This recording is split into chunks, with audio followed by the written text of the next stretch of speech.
How are you, my friend? Are you not feeling well? No. My friend is a doctor. He can take care of you. Don't go there. He came here and he... Now, Watson, take care of him.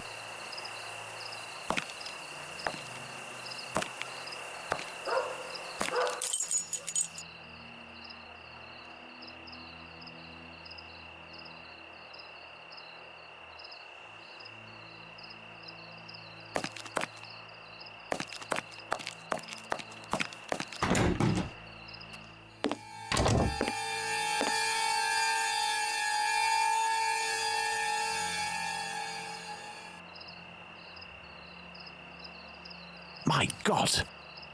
What happened? Can't talk. Wait for the coppers. Are they coming? My eyes are crying. No. Go find them too, mister. I'll stay here and keep an eye out. Go! No, I must await my friend. Here he is. Watson, are you there? How are you? Fine, Holmes, and you? What happened? Hello, sir. Where are we, Watson? In Whitechapel, Holmes. This must be Dorset Street. You don't seem very well. Do you need something? Indeed, Watson. Some clay, a great big piece of clay. I would ask for some wine, too, but as you know, I taste nothing but melodrama. What is over there? A trip from which you will never return, Watson. Trust me, don't go there. A trip? Behind this door? In this room? It's not strictly a door, it's more of a portal, a threshold, and what lies behind it is not the mortal realm, Watson. It is a place beyond time and space, the gift of a frantic artist who made use of his talent in order to grant us access to his world, Watson. Beyond that threshold is an abyss. Hell. The police won't take long to arrive, and the last thing I want is to waste precious time on them. Could you lead me out of this area and take me home?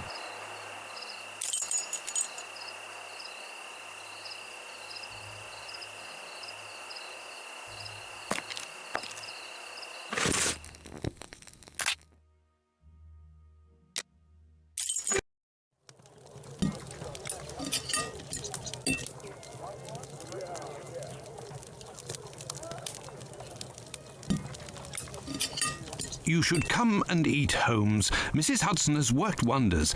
The joint has been cooked medium rare. If only you would tell me what was in the courtyard. The answer, Watson. The answer, Holmes? Yes, the answer to a question that you asked me a few weeks ago. And how the devil can the answer to a question I asked you be found in that courtyard? And what question are you referring to, Holmes? How our killer set about reaching the height of horror by taking another victim, Watson.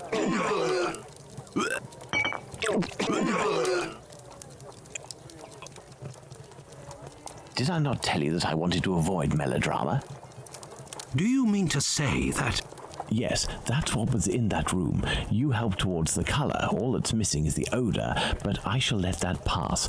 The mutilations almost all resulted in large removals of flesh. My photographic memory noted them all in great detail, the shape, size, and location, and thanks to the softness of this clay and your medical knowledge, I believe we can attempt to determine what is missing from this lady. Don't you think we should wait for the medical examiner's opinion? Surely not, Watson. This massacre has gone on long enough. I can assure you that I will do everything in my power to get our hands on Jack the Ripper before this night is out.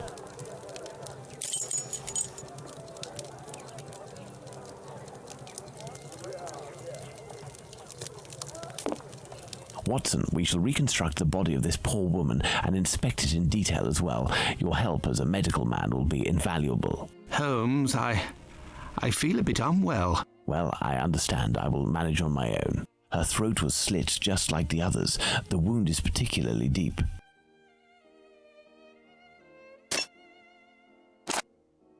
There were incisions in the rib cage, as if to inspect the lungs. The liver was neatly removed.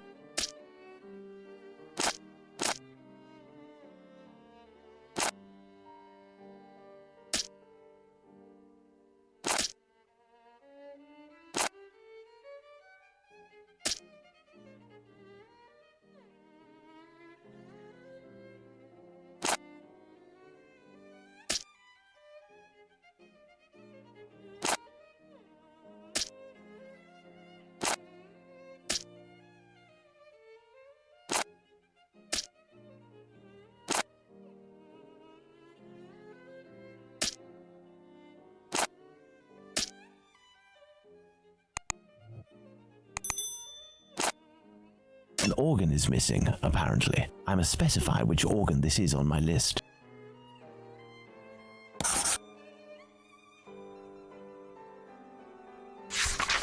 There we are, Watson. We have examined everything. The heart is the only thing missing. 2 uteri, a kidney, and now a heart. He had all the time he wanted in which to disfigure her, cut her up like a piece of meat, and yet took nothing but the heart. What do you think of that, Watson? Watson?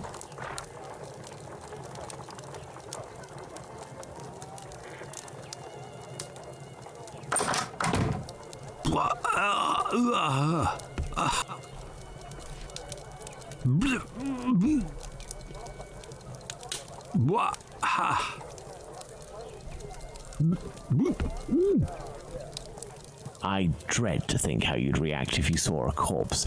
I'm returning to Whitechapel, Watson, to Isaac's. If the heart tells you to come with me, if the heart tells you a little wordplay there.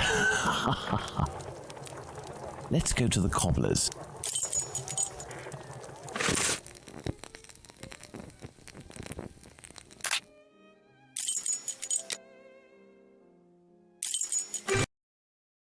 Let's go to the cobbler's.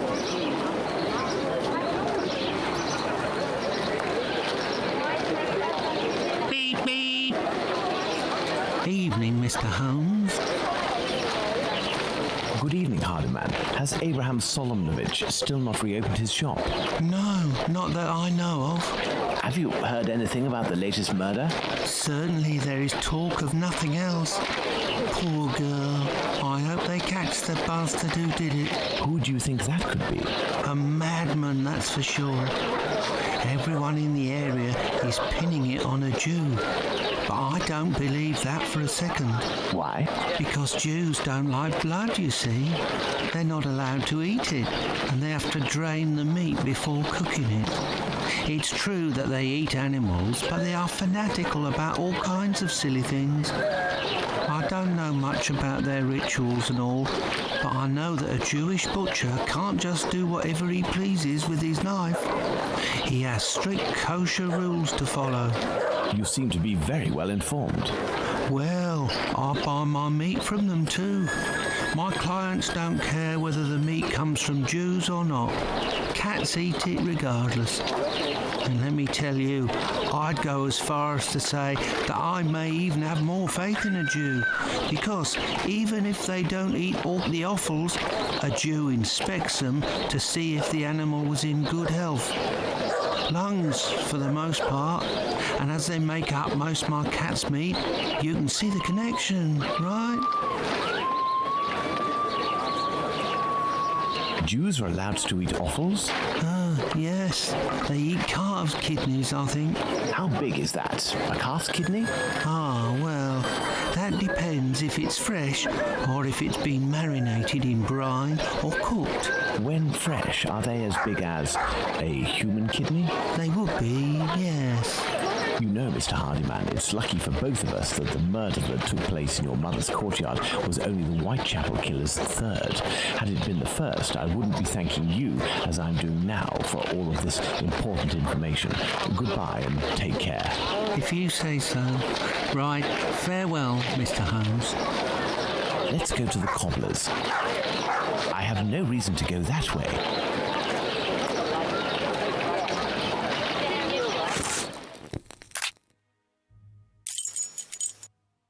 Let's go to the cobbler's.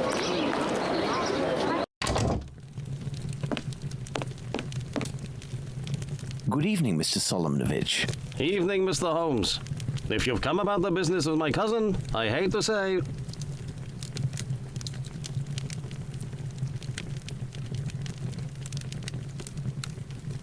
Before you respond to my request, I must ask you to answer this question of the utmost importance. What offals are Jews allowed to eat? Well, the same as you. Kidney, heart, liver? Yes. How are they prepared?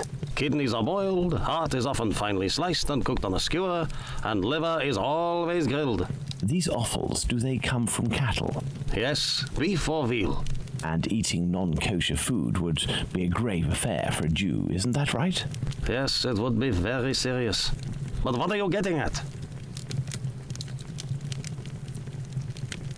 If I were to tell you what I'm thinking, Mr. Solomonovich, you would pull out your own eardrums to not hear the end of my sentence. It goes against the beliefs of hundreds of members of your community, and for some, perhaps even worse. I will ask you one last time before involving the authorities, who I assure you will be far less discreet than myself. Do you know who the second Joseph is, the Aldgate butcher, who your cousin knows from the Imperial Club? His name is Joseph Hyam Levy, but I don't know where he lives. I know nothing about him, other than he's a member of the Imperial Club on Duke Street. That street is after Church Passage, coming from Mitre Square. Am I right? That's it. Thank you. You have been an enormous help to both of us. Now, listen carefully. I need you to find 4 or 5 strong men among the members of your family who you trust wholeheartedly, and to wait here with them until my arrival, or you receive a message from me. Is that clear? But if you will tell me... Later, Mr. Solomonovich. Later. Let's go to the Imperial Club.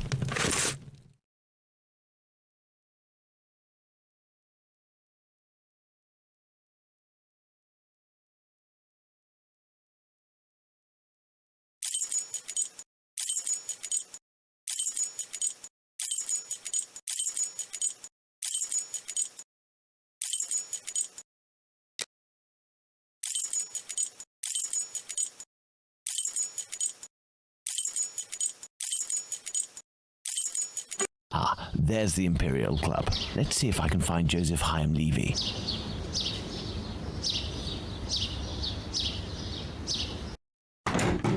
Hello, sir. Hello, can I help you, sir? Indeed, I have an urgent message for Mr. Joseph Levy, the Aldgate butcher. I regret, sir, but Mr. Levy is not at the club at present. You can wait for him if you wish. I thank you. Do you know where I can find him? His home address, perhaps?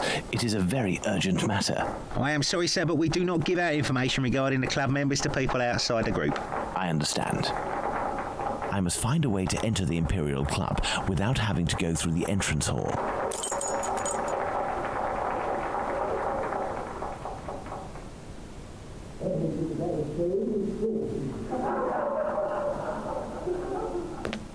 A note encouraging members of the Jewish community to remain prudent and vigilant after rumors about the Whitechapel murders. This may come in handy.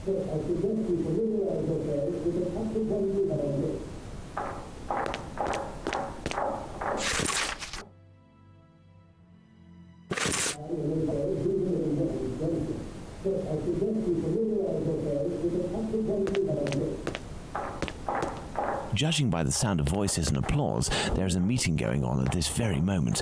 I'll have to be very cautious. Pardon me, sir, but the club is only open to members. I must find a way to enter the Imperial Club without having to...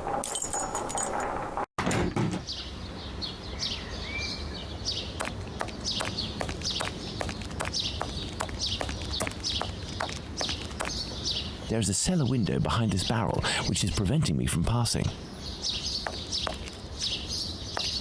Coal. It's a service door and firmly locked. There must be a stockroom in the cellar beneath this room. If I can just get into the coal cellar, I shall be in the place.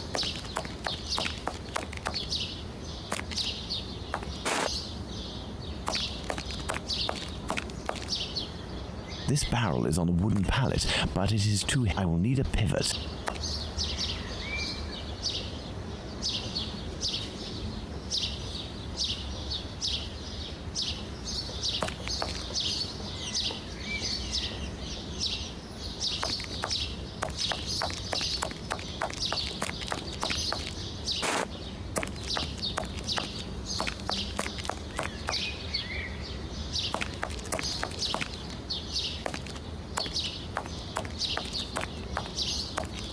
There we are. My pivot is in place. Now, let's find something to tip over this barrel. I should be able to make it tip over.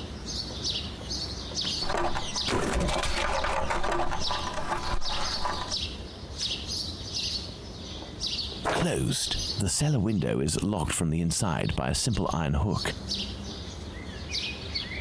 Let's go. Good. Let's try to find the exit that leads to the club.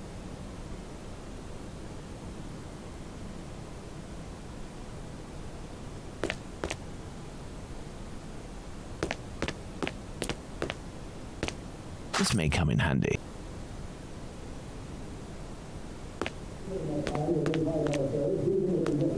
Closed. Closed. Empty tin cans.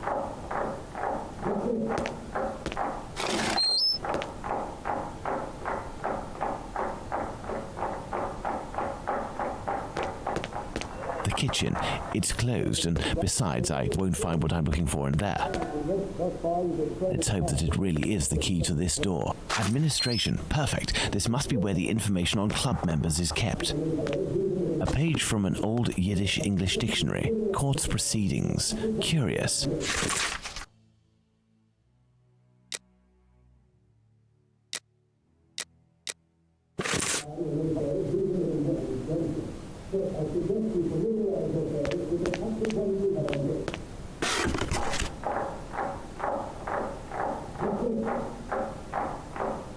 Some square metal tokens. Curious. There is a document.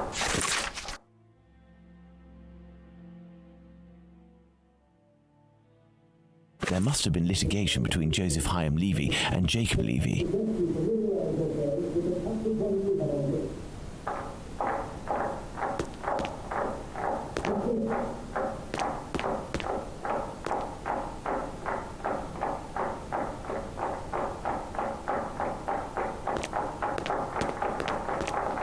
This must be the club's safe. What I'm looking for is probably inside. I need something.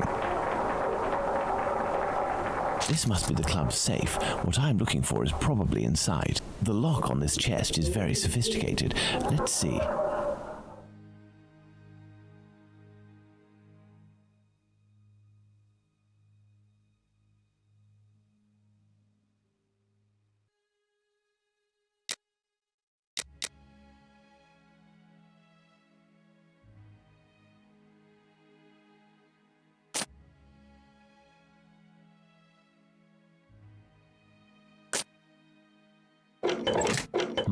No, that's not it.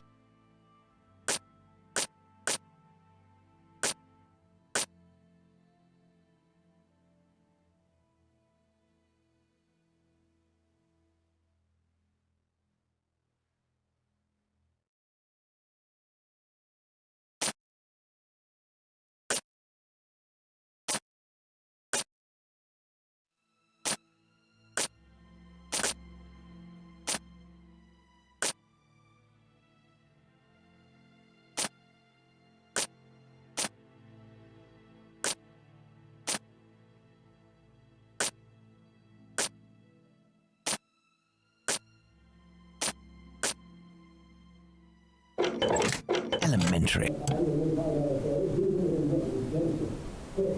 I need something. These documents contain some words in Yiddish, which reads from right to left.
Excellent. Now, on to the next step.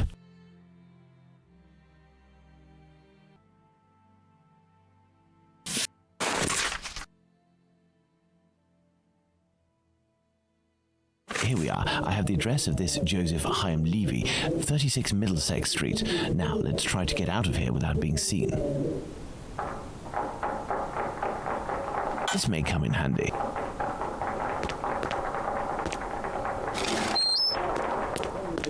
The kitchen, it's closed, and besides, I won't find what I'm looking for.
Now let's quickly hide in administration.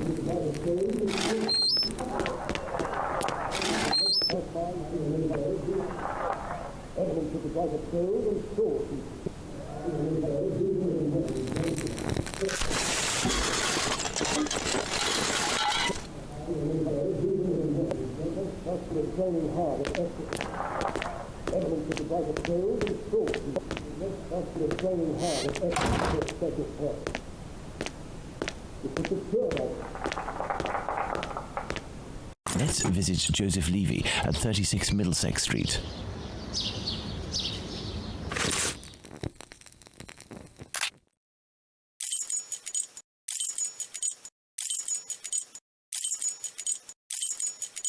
Here I am in Middlesex Street. Let's find number 36.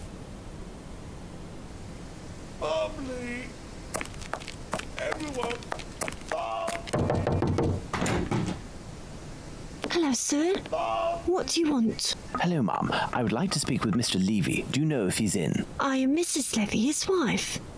He's not arrived yet. Do you know when he'll be in? Oh, no idea. You know, he works at the butcher's and helps at the slaughterhouse.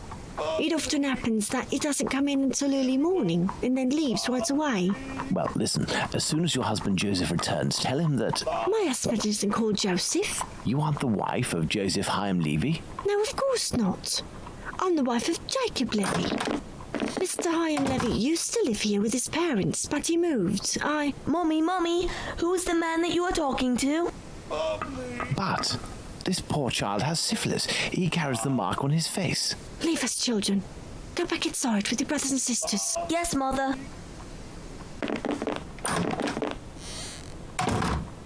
As I was saying, Mr. Hyam Levy doesn't live here. He works in a butcher's near Aldgate, but I don't know exactly where. But if you find him, he will surely live next door. Butchers always live near their work. Could you possibly give him a message on my behalf? I don't see him often, and, well, even though we know him, we aren't on friendly terms, you see? Is he bothering you, Mommy? No, Simon, not at all. That's a handsome boy you have. It's strange that he has light hair. He takes after his father. Strong, with light hair. Wait, he sounds familiar to me. A man of about 50 years old, very big, at least 6 feet tall, and left-handed, correct? You are mistaken yet again. My husband is only 32 years old, no taller than 5'3", and he's right-handed. Obviously, there are many Levys in the area. I will leave you, and I pray that you'll excuse the disturbance. Perhaps we will have the pleasure of meeting again. Farewell, Ma'am. Goodbye, sir. Everyone!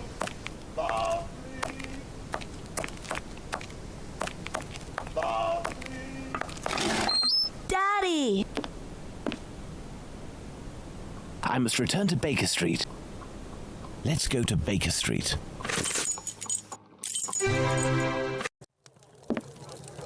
Well, Watson, not looking so good. Whose fault is that, Holmes? If you hadn't shown me your masterpiece in clay... Some actions have much larger repercussions than would be assumed at first glance. Listen, Watson, in a few minutes I will leave Baker Street in order to meet Jack the Ripper and put an end to his crimes. Beforehand, I want to go over all our discoveries to assure myself that everything is clear. Jack the Ripper? You know the identity of Jack the Ripper? Without a shadow of a doubt, Watson, and I assure you that we are in possession of all the elements required to determine who Jack the Ripper is. Would you like to do this work with me?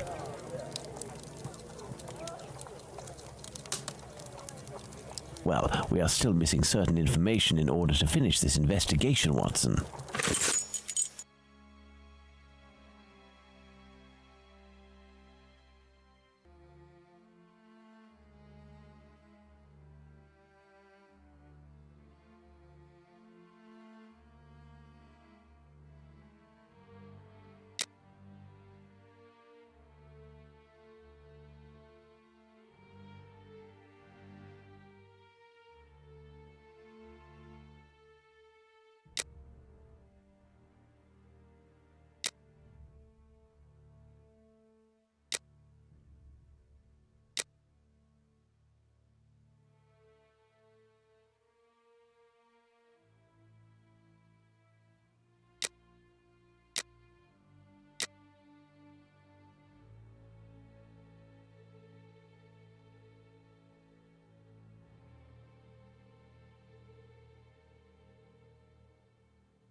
Perfect, Watson.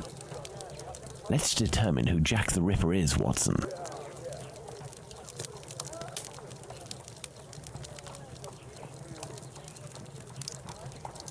There is nothing more to do here.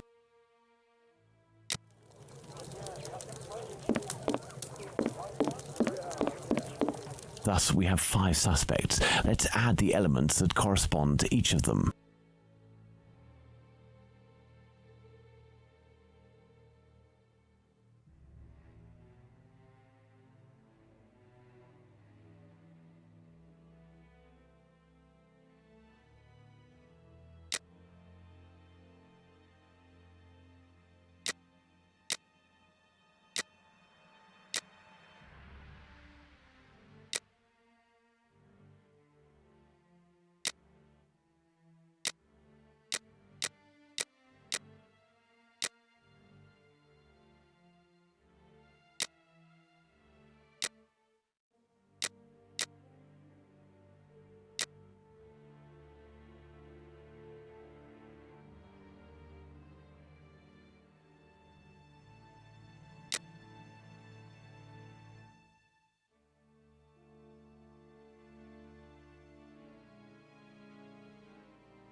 And there you go, Watson. Jacob Levy, Jack the Ripper.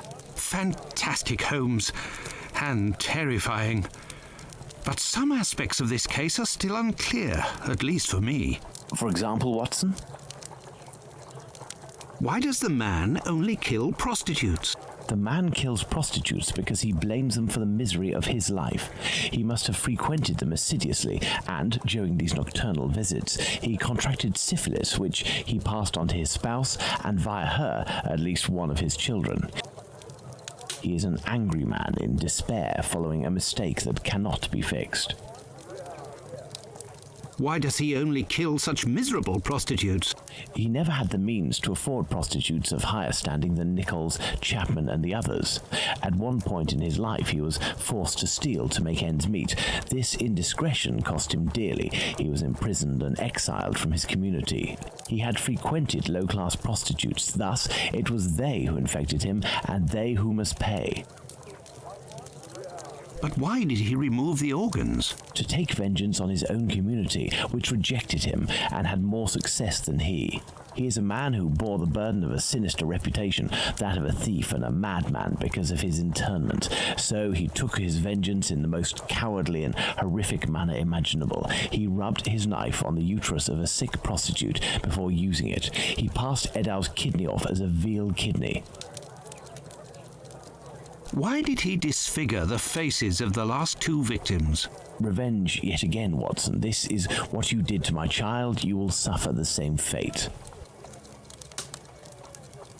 And the piece of apron and the message at Goulston Street? The only reason to have placed the piece of apron incriminating the message and attracting attention towards himself is that the people that Levy holds responsible for his arrest live in this building. The butcher's where he committed the theft is found in Goulston Street, and the majority of the butchers who denounced him surely live close to their workplaces. But finally, Holmes, why didn't his wife or anyone else notice anything? His wife has many children and must be very busy. The man is a butcher, which must facilitate things when one is questioned by the police in the street and must justify the bloodstains on oneself. Furthermore, butchers often work during the night as the meat must be sold fresh each morning. His nocturnal absences were easily justifiable. Finally, he works in the butchers or slaughterhouses. Nothing could be more simple than slipping a kidney in here and using a knife soiled with human blood there. This story is frightful, Holmes. Indeed, Watson. Lies, infidelity, venereal disease, murder, mutilation, and finally cannibalism. A complete anthology of what humans at their most vile are capable. Let's go at once to Whitechapel and put this madman where he can do no more harm, Holmes. Let's, Watson.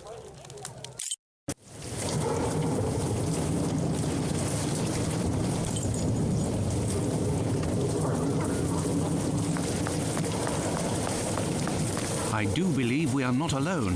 I hope these men won't prevent us from passing. Me? No. But you, yes, Watson. Your journey ends here tonight. Pardon? You're sometimes a little hot-headed. Moreover, Mr. Solomonovich has a few things to tell you. I won't be long. You can come in, Mr. Holmes. He's waiting for you inside. Everything was organized according to your instructions. I don't know how to thank you. Later. Dr. Watson is awaiting an explanation from you.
Hello, Watson. Holmes, have you the slightest idea what you are doing? I think so, Watson. Leaving this bloodthirsty pervert at liberty and hiding his existence from the London police? What folly! Certainly, the police will never find their man, but with so many men deployed, this affair will indirectly have a benevolent effect on the crime in the vicinity. But Holmes, wait! Justice hasn't been served, and we are accomplices to the fact. Justice? But I don't serve justice, Watson. I serve truth, and incidentally, I serve my country, and I don't think that I have ever served it better than today.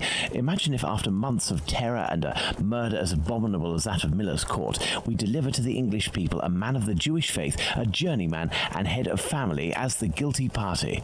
A man who forced members of his own people to eat human flesh. All of this contained tension would have exploded in a myriad of anti-Semitic acts which would have thrown Whitechapel into a rage of fire and blood. And this man's family, who are completely innocent and have suffered more than their lot, would have been the first in the line of sight. Should we condemn an entire people to shame and promise them 1,000 wounds because one of their members committed an unmentionable crime? Neither I nor you have the right to do so. Jacob Levy, Jack the Ripper, is now in the hands of his own people. I have complete faith in Mr. Solonovich and the members of his community who, I remind you, courageously helped us. They took great risks and acted with the most salutary discretion. And, oh yes, it is understood that you cannot chronicle this investigation. It would be best to invent a story that takes us far from London during the somber period, in pursuit of, let's see, something challenging. A ghostly dog that glows in the night. Don't be ridiculous, Holmes. But what will happen now? The police will endure a serious setback and a real loss of credibility. And this man? Well, a few months after the murders have ceased, the police commission, finding themselves at an impasse, will come up with a story to tell, and everyone will vow that they know the secret identity of the killer without having the right to reveal it.